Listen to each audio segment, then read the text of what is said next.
Hey, all you action figure enthusiasts out there, JC here, and welcome to a Wednesday edition of TNI News.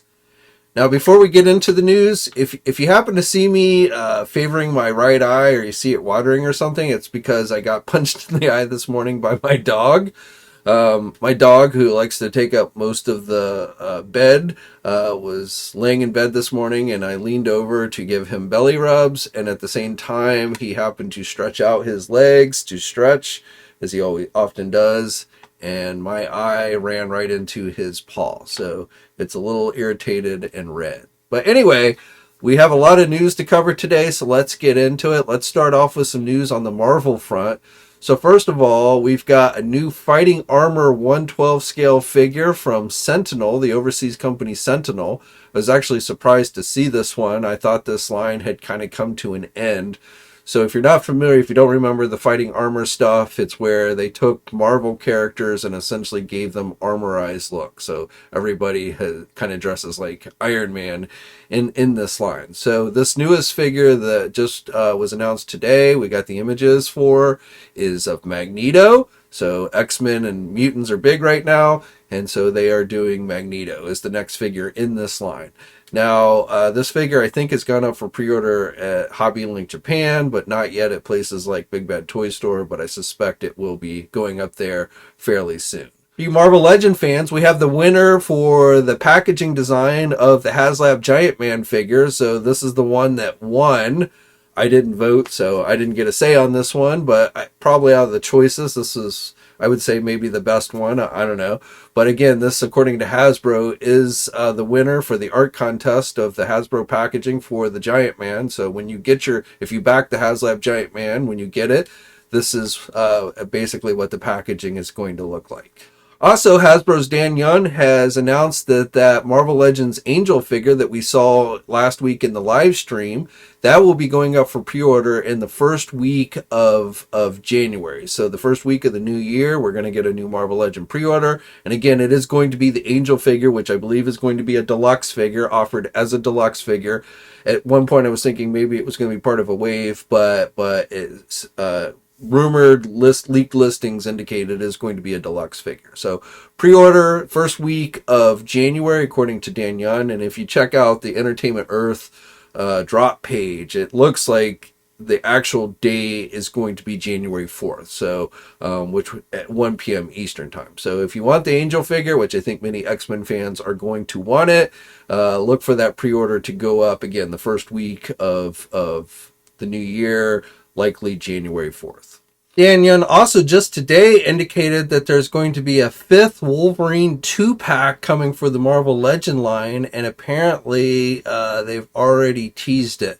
So I don't know if that's in reference to the flame effect that they teased in the last live stream last week, which I think most of us are thinking it might be for a Rachel Summers Phoenix figure to go with our Excalibur team. Possibly a Wolverine Rachel Summers 2-pack, I suppose, is in the possibility. Now he suggested this is going to be another 2-pack for 2024, so I guess we'll find out soon what the 5th Wolverine 2-pack is, but I don't know exactly when that will be. And when more details, of course, do become available, I'll be sure to let you guys know.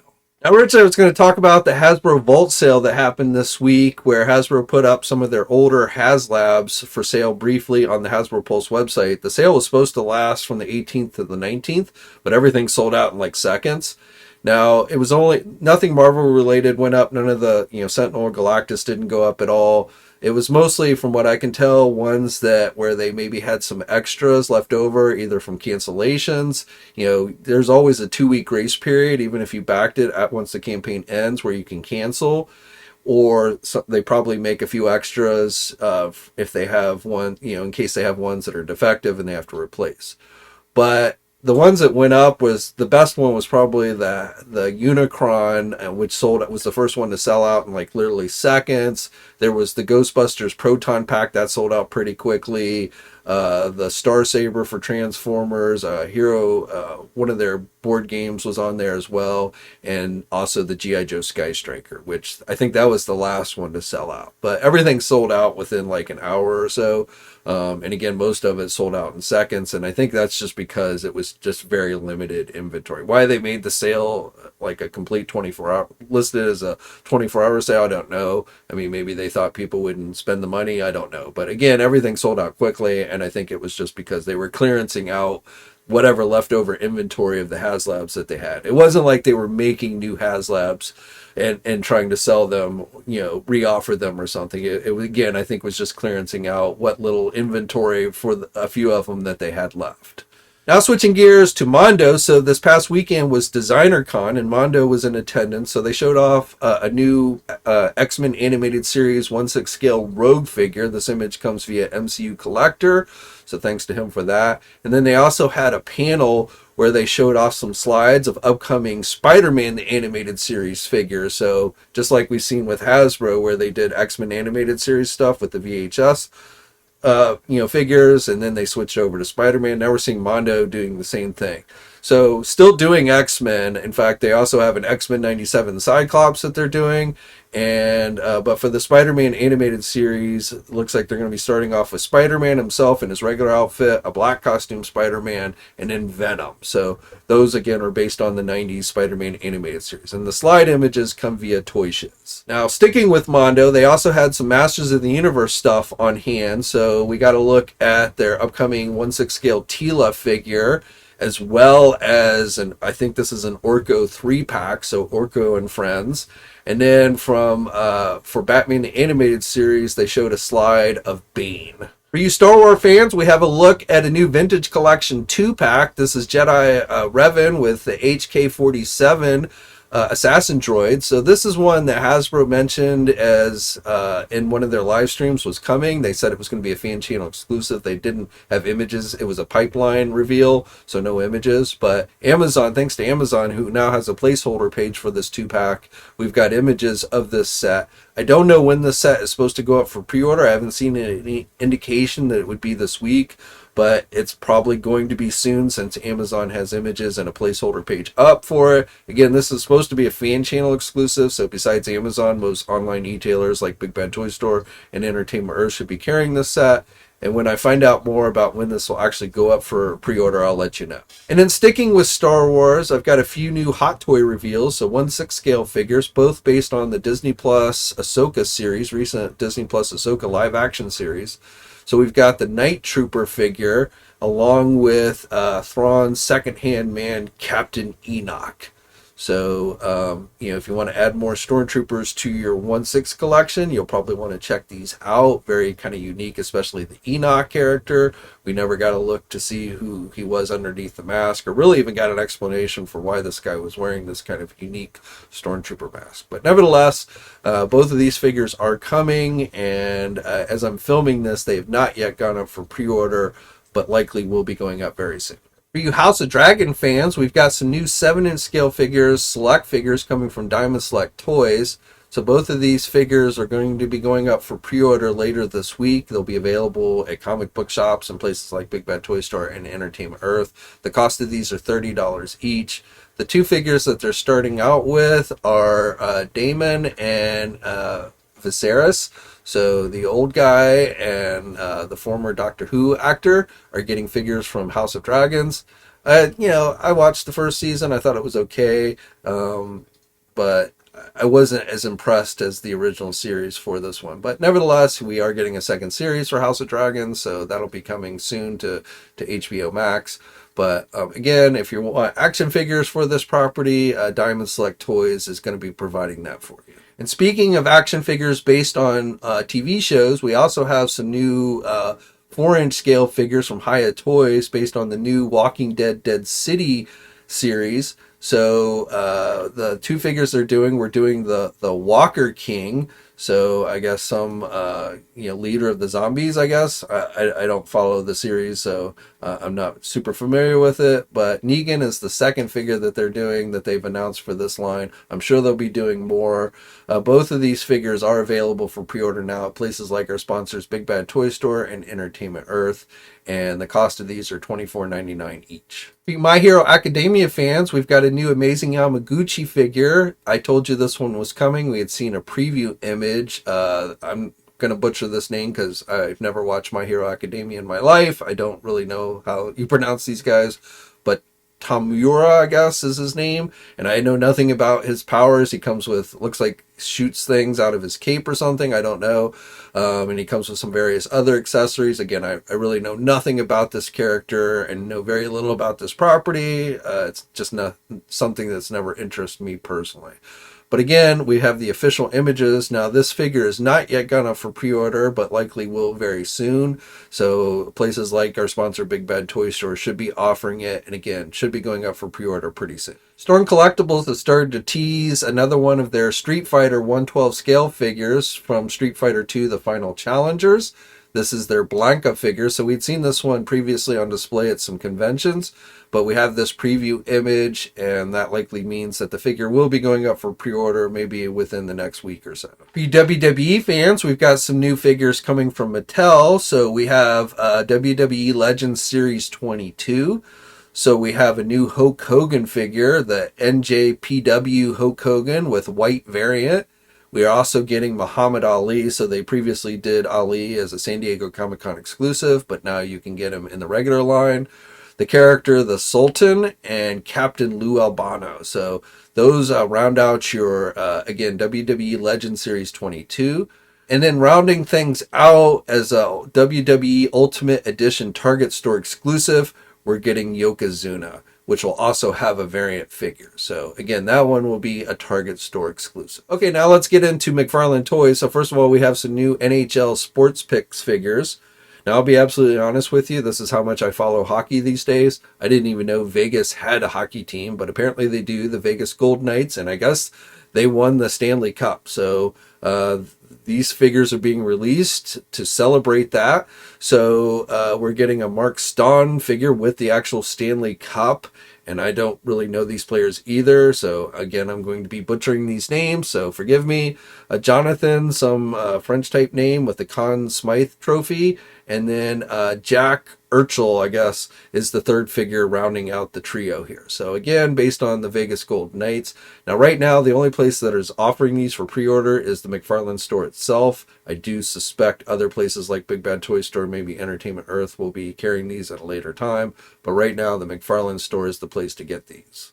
And in other McFarlane news, we have a new wave of New Adventures of Batman. So this is essentially a continuation of the 6-inch 66 TV series Batman figures that McFarlane has been doing.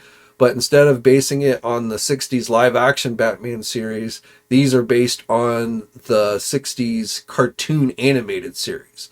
So I believe the cartoon came out in 1968. I want to say, some of the voice actors from the live action TV series did the voices for the cartoon. But nevertheless, and the designs were somewhat based on that, especially like with Batman. Now, others like the Joker and even the Riddler. I don't know why the Riddler wore a red outfit, probably because the green didn't show up in the animation or something, I'm guessing. But nevertheless, we're getting 6-inch scale figures in the same style and everything as the 66 TV series stuff, only based on the cartoon. So the figures that they're releasing in the first wave, which are now available for pre-order at places like Big Bad Toy Store and Entertainment Earth, include Batman and Robin themselves, and you get the same type of accessories that you got, minimal accessories, but essentially the same type that we got with the live-action TV series stuff. We're getting Batgirl, Commissioner Gordon, and I'll be honest, when I first saw this figure, I thought it was Alfred from the 66 live action series. Like, oh yeah, we're getting Alfred finally from the 66 live action series. But no, this is actually Commissioner Gordon from the cartoon series. And then the two villains are Joker, which is probably the coolest looking figure of the bunch here, and then Riddler, which, as I said, he's wearing this kind of red pink outfit, which I'm guessing they stuck him in for animation reasons. Back then the green probably wasn't showing up or something. And again, that's just my speculation, but that's your wave of figures. Again, these are 6-inch scale figures, and again, these are available for pre-order now. Okay, and then finally for today, something I wanted to just relay to you, something that's kind of toy related, not specifically, but definitely I think affects, especially here on YouTube, affects the action figure hobby. So I just want to let you know that former Fwoosh employees Robo and his buddy Veebs are striking out on their own. So if you're not familiar, Fwoosh is a website that's been around quite a long time. Not quite as long as TNI, but they've definitely been around a long time. And Robo and and Veebs, mostly Robo. If I'm being honest, Veebs I know mostly from his interviews. He's definitely like Super 7 and NECA's go-to guy for doing interviews. But Robo, I think, is definitely, at least on YouTube, has always been the draw for Fwoosh. And I don't know why they decided to strike out on their own. And like many of you, I actually thought those guys had ownership in the Fwoosh website. I didn't realize they were essentially just employees of some kind. But they've decided, they announced this past weekend that they're striking out on their own. And Robo specifically has launched his own YouTube channel called Robo Don't Know. So if you want to see Robo's content, it's not going away. It's just moving to a new channel. Again, as he strikes out on his own. Again, I don't know why they decided to leave Fwoosh, and honestly, I don't know where that leaves Fwoosh without those guys. I know the main guy who owns the site also has Fwoosh Toy, where they started doing their own action figures. And my feeling, and this is purely just my speculation, is he's moving towards more of that, focusing on that and less on the content side of running a new site and stuff, and I mean, to be honest, to be fair, Fwoosh, I think's primary as a website's draw was always their message boards. And I know like they had a major thing where it crashed and I think they lost things and stuff. So I don't know, but as far as the Fwoosh YouTube channel, I don't even know if that's going to continue, because again, without Robo, I really don't know who would be posting videos over on the Fwoosh YouTube channel. So I feel like it won't be too difficult for people who subscribe to Fwoosh. And last time I checked, it was somewhere in the neighborhood of 200,000 subscribers. And I think most of those people who are at least active viewers on the Fwoosh website did so out to watch Robo. So I have little doubt that those people will quickly move over to the new channel. And last time I checked, Robo's new channel was up to like 15,000 subscribers. And I'd love to say that on that basis, on a YouTube basis, that I'm competitive with him, but I'm not. I've been sitting at 60,000 subscribers for like eons. Ever since I quit doing like reviews on any kind of regular basis, my subscriber numbers plateaued, which is kind of weird because my news videos are always the videos that get the most views. My reviews often lucky if they break 1,000 views, but for some reason, I don't know if it's the algorithm or what, but when I switched to just primarily doing news videos, my subscriber numbers just kind of plateaued. And I realize I'm not as likable as Robo, and I've met Robo in person. I've talked to him at places like San Diego and Comic-Con. So, I think he is genuine in what he presents on camera. And he's a good salesman, to be honest. I watched him talk about stuff that I personally have no interest in, and it almost made me interested. Like I remember watching one of his videos, and he was talking about a My Hero Academia figure, which, as you saw in today's video, it's not a property I'm interested in. But I sat there listening to him talk about the figure in his news video. I'm like, wow, man, you almost got me interested in wanting to check this out. So I get the appeal of him. And I'm jealous, I'll be honest. I wish I had 40,000 views on my videos, which I think is what he generally averages, at least is what he was doing over when he was on the Fwoosh channel. So, but I will say that if you're just interested in pure news and getting it quickly, I'm the channel to check out, because he only does it once a week. It's at the end of the week. So most of the news he's talking about is oftentimes near a week old. So, but there's also just plenty of other places to get the news, including, websites like mine, which is where my strength has always been, is my websites, not YouTube. But nevertheless, Robo's striking out his own. I think he's taking Veebs with him. Veebs isn't starting his own YouTube channel. I think he's just, as far as that kind of content, I think it'll just be on from what I can tell, it's just going to be on Robo's channel. They do a live stream together, which again is on the Robo channel now. And I suspect any kind of interviews like with Super 7 and stuff, those will end up being on the Robo channel as well. So check that out if you want to. Again, Robo Don't Know is Robo's new home. I will say to Robo, if he happens to be listening, I saw him talk about how this move in part was so he could focus on having more fun. Just as a word of caution, and again, I don't know what kind of arrangements they had when they were with Fwoosh, but when you're working for yourself and you're having to do this for yourself, there's an element of fun that's removed from it. That's just a reality. If you can do something in life for a living that you enjoy, that's better than doing something you hate. But the downside to turning something like a hobby into a living is it does take away somewhat the fun of it. And if you're now your own boss and you're having to worry about whether you're generating enough revenue to make ends meet and things like that, again, that does take a little bit of the fun of it. So just kind of a word of caution to him, but I wish him the best. And I'm sure he will continue to strive here on YouTube as long as he continues to make the videos. And just based on his subscribers that he likely will end up with and his review, the number of views he gets per video, I'm guessing he'll probably make a fair amount of money to be able to live off of, as long as YouTube doesn't screw us all and basically cuts the revenue, which is always a danger as well, but not going to get into that. Anyway, check it out. Robo Don't Know. That's it for today, and until next time, guys, share your thoughts on everything I talked about down in the comments section below. Like this video, and of course, subscribe if you haven't already. Who knows, maybe one day I'll get to 100,000 subscribers. So please think about doing that, and stay safe out there, and until next time, guys, I'll catch you later. Hey, thanks for watching today's video, and be sure to subscribe to the channel if you haven't already, and hit that bell notification so alerted every time I upload a new video. And be sure to head over to the Toy News International and Marvelous News Message Sports communities. It's a great place to talk toys and win cool contests like $100 store credits to Big Bad Toy Store. And remember, action figures are great.